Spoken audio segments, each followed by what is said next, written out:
लाले लाले ओढ़नी छोयख में छे काजल काजल लाले लाले ओढ़नी छोयख में छे काजल लाले लाले ओढ़नी छोयख में छे काजल काजल लाले लाले ओढ़नी छोयख में छे काजल लाले लाले ओढ़नी छोयख में छे काजल फलनवा के बेटी हमर दिल लेके भागल फलनवा के बेटी हमर दिल लेके भागल भागल पकड़ न रे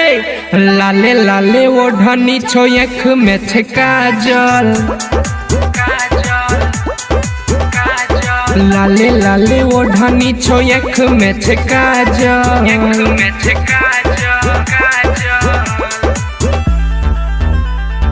लाले लाले ओढ़नी छोयख में छे काजल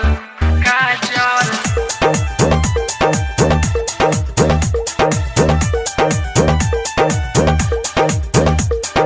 लाले लाले ओढ़नी छोयख में छे काजल चढ़ल जबानी छे वो को बॉडी नहीं और कोनो दोसार करके गेलई त दिलबा के घायल लोगबा करे वो कर खोसार लोगबा करे वो कर खोसार चढ़ल जबानी छे वो को हाँ बॉडी नहीं और कोनो दोसार करके गेलई त दिलबा के घायल लोगबा करे वो कर खोसार नींद नहीं आबे दै छे वो कर छागल लाले लाले ओढ़नी छोयख में छे काजल लाले लाले ओढ़नी छोयख में छे काजल फलनवा के बेटी हमर दिल लेके भागल फलनवा के बेटी हमर दिल लेके भागल भागल पकड़ न रे लाले लाले ओढ़नी छोयख में छे काजल लाले लाले ओढ़नी छोयख में छे काजल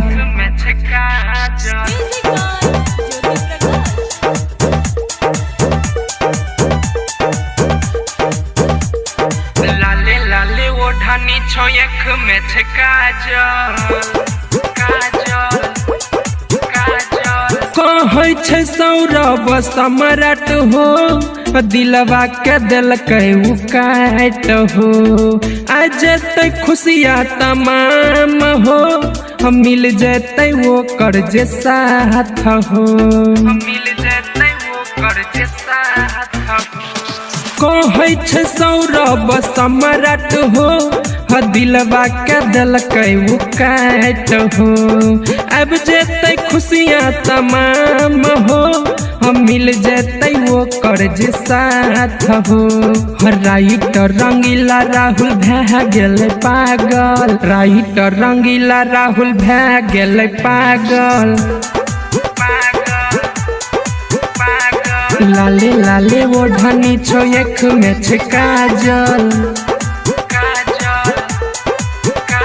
फलनवा के बेटी हमर दिल लेके भागल फलनवा के बेटी हमर दिल लेके भागल भागल पकड़िए ना जी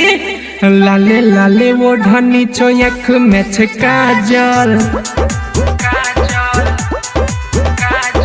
लाले लाले ओढ़नी छोयख में छे काजल रंगीला डिजिटल रिकॉर्डिंग स्टूडियो उदा किशनगंज।